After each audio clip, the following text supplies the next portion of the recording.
and Garrett Ross running the mothership here on 365 Sports. Here are the top 4 seeds in the NCAA men's basketball tournament. This after the feat of Kyle Boone.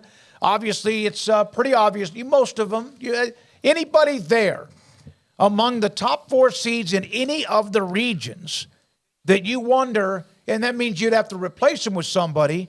And I got to tell you, Baylor at a 3 seed kind of surprised me. I thought they might lose traction, especially getting blown out by Iowa State, and then they hammered Houston. But any of those top 4 seeds, do you see somebody that you question among any of them? No, I think they got the top part of it all right. I mean, there's a lot of questions about some of the other seeds in the bracket and, who's in, one of the playing games in particular lower down. But I think the top 4 were all right, especially, 1, 2, 3, 4 kind of got obvious, especially after Tennessee lost so early on in the SEC tournament. It didn't matter that NC State beat North Carolina, that kind of just took Tennessee down to the 2 line. I think Auburn will be maybe the most underseeded team of all of them at 4 because they seem like they can do a whole lot more than a lot of teams can. But again, you kind of played your way into all this for everyone. So I don't have a problem with any of them. The only thing that jumped off to me was North Carolina as a 1 seed over Iowa State initially. And then when I read the explanation of where their non-conference schedule ranked compared to Iowa State's, which Iowa State's was just horrific. I mean, like 350th or whatever it was. I think it was in the upper 200s. Yeah. I don't know. I Maybe think worse. I think it was actually worse. I think it was in the 300s. But regardless, that was the explanation or one of the reasons given as to why North Carolina got that nod over Iowa State, because where Iowa State was in the hundreds, North Carolina was a top 40. So you can see where that's just, you give them credit for having the better schedule, and that gets them the nod. But, Iowa State, I don't think, is drowning their sorrows too much. They had a big weekend. And so, that number 2 seed will just add a little chip more to that shoulder that's already got a pretty massive chip on it, just because that's pretty much how they're engineered in Ames. And so, nothing totally shocking. I'm not an expert bracketologist, right. So I'm sure there's people who are like, that should have been a 4 instead of a 3. And I'll default to those folks who know better. But, nothing that jumps off the page. But I did think the Cyclones had a pretty good shot at the number 1, but I get it. All right, Garrett, let me ask you this. The number 1 overall seed was UConn. Mm-hmm. Iowa State, there were thoughts it could be a 1 seed. Craig was just bringing that up. Mm-hmm. So if UConn's the number 1 seed, that means Iowa State was the 8th team. Correct. Which that was kind of a surprise, and that also might answer what the committee was doing. Again, if you're an Iowa State fan, you're pissed, you're angry. Well, go keep winning. Now, one thing, go back to that group, go back to that image one more time, and then Craig, you followed up with this. In the East region, those 4 teams all just won their tournament conference championships. Every one of them, UConn, Iowa State, Illinois, and Auburn. That was something that I think there's a separate tweet on. You don't have to use it now, Garrett, but there we are. Craig? Yeah, no, I mean, that's a loaded region. That's odd how it worked out to where you have all of the conference champs sitting right there bunched up together. Don't know how, intentional that was or how that just seemed to spit out, and that's what they ended up with. But, I mean, there's definitely some different things that you can look at and position a different way. What were you saying right before that, though? Because you wanted to show that, but I was saying that Iowa State, we thought, or at least in discussion, that they could move up to the number 1 seed line. But they're in the same region as the number 1 overall team in the country and the number 1 overall seed in UConn.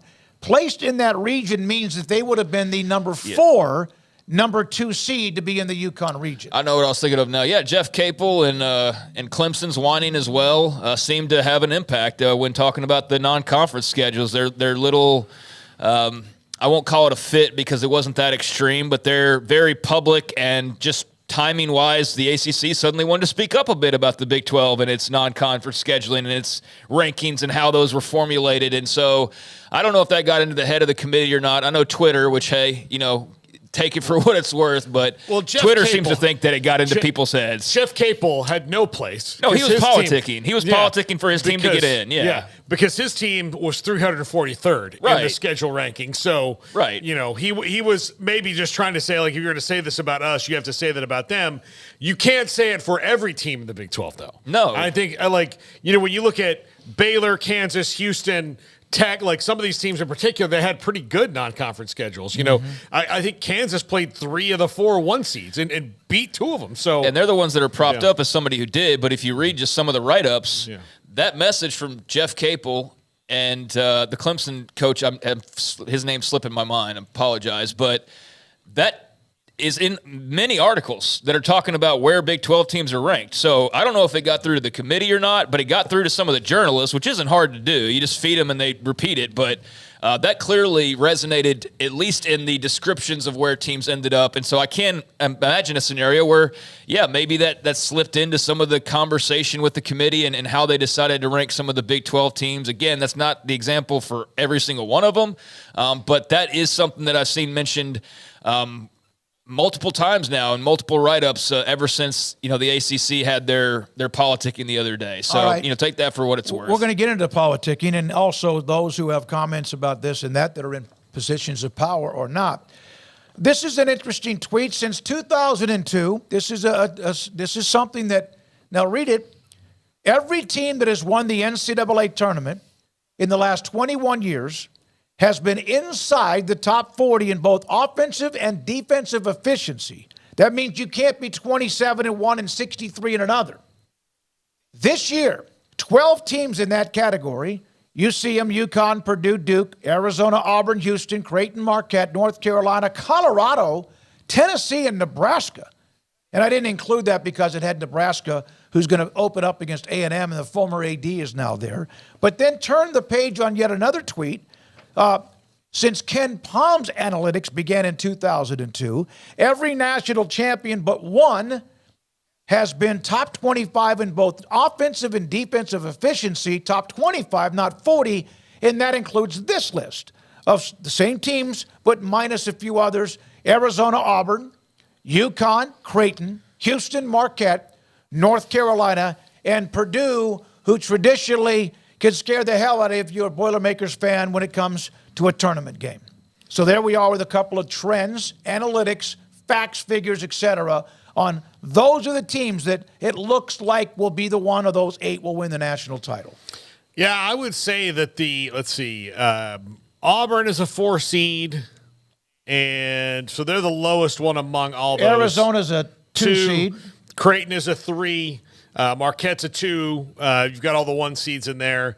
So Auburn's the lowest seed out of that who could reasonably win. Like I said before, when you watch them play, they get so aggressive defensively, and they can really get hot on going scoring streaks inside and outside with what they have. So I would be concerned. The only problem Auburn really has in this is that of all the things they could have drawn overall, they drew UConn in their side of the bracket, who is probably is obviously the number 1 overall seed, and it's hard for me to wrap my head around seeing them lose, but that's also bad news. Like, I would say that's the worst news UConn got, is that Auburn is in there, and Bruce Pearl and those guys are scared of no one. Well, Illinois, again, all those teams in that same region all just won the conference championship, which sometimes mean nothing. We'll have a stat on winning the conference championship at what it might mean when it comes to the tournament. Baylor is a top 3 seed. Now, I got to tell you, at times you wonder. Now, they had that nice run right before the end.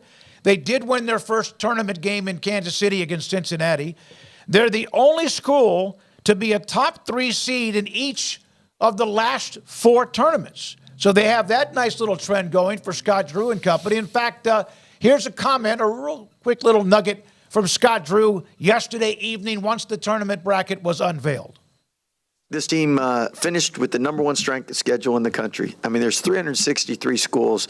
That's like hitting the lottery to have the number 1 strength of schedule. And we went against the number 1 ranked defense in the country. So definitely been proven and battle tested. But probably the thing I'm most proud about is we're the only school that's had 4 straight top 3 seeds in the NCAA tournament. And there's a lot of great programs, a lot of great coaches, a lot of great tradition, but to be the only school to be a top 3 seed the last 4 years really is something that our administration, our fan base, our players, staff can be really proud of. All right, so there's that. Now, what is the one